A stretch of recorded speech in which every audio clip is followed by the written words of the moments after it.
Thank you, Chair. Every single day, people of Muslim backgrounds like me face discrimination and prejudice.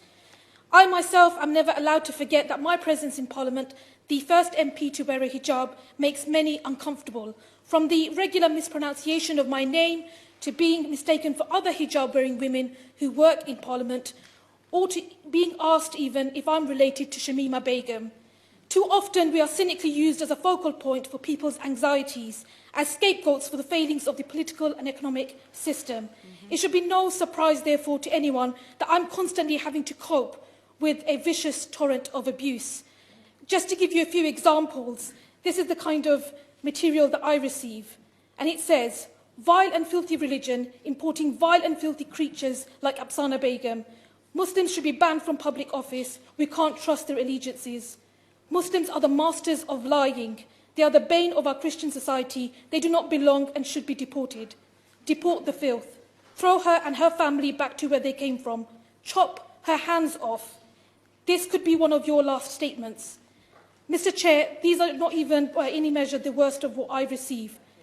All too often, Muslims live with the constant, persistent fear overshadowing our lives, especially given that the latest data shows that Muslims are the largest target of religiously motivated hate crimes.